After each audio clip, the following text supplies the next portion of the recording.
Game 11 na pala ni Kai Sotto sa Japan B-League at para sa mga naghahanap ng live streaming ng game between Hiroshima Dragonflies versus Shimane Susano Magic ay pakiclick lang po ng ating live streaming link na nakapin sa ibaba ng ating comment section upang ma-access ang live streaming and enjoy the game, and it will start at 1 PM Philippine time. Kai Sotto babangon galing sa isang bangungot na 2 points game at siguradong maghahasik siya ng lagim versus Shimane Susano Magic. Pero bago pa man magsisimula ang laro, ay titingnan muna natin ang mga possible matchup ni Kai Sotto sa game na ito. Sino-sino nga ba ang mga big men ng Shimane Susano Magic na magpapahirap kay Kai Sotto?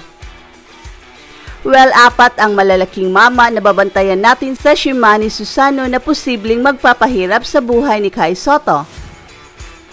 On top of the list ay ang kanilang starting center na si Nick Kay, na naglaro rin noon sa NBL Australia katulad ni Kai Sotto.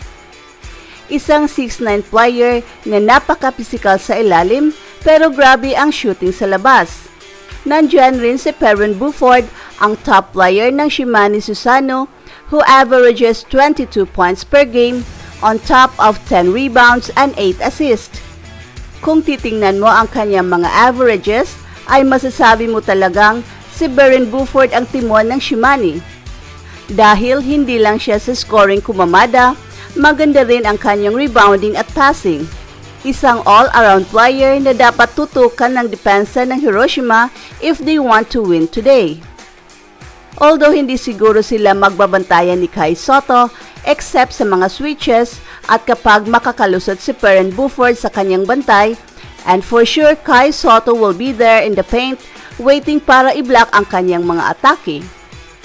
Hiroshima should contain him at malaki ang gagampan ng role ni Kai Sotto defensively. Pero nandiyan naman si Dwayne Evans na best matchup kay Perrin Buford. Kaya hindi siguro masyadong makakaalagwa itong best player ng Shimane. At nandiyan pa si Onyeka Williams, another serviceable big man ng Shimane, who is averaging almost 10 points with 6 rebounds playing the power forward spot. At hindi lang yan, nandiyan pa si Reed Travis, another 6'8" player ng Shimane, who is averaging 12 points with 7 rebounds. So meaning ang daming mga big men scorer ng Shimane na pawang magaling pa sa rebounding. Kaya masusubukan talaga dito si Kai Sotto dahil hindi lang isa ang big man na makakatapat niya. Masusubukan rin ang kanyang depensa at ang kanyang rebounding dahil puro mga magagaling na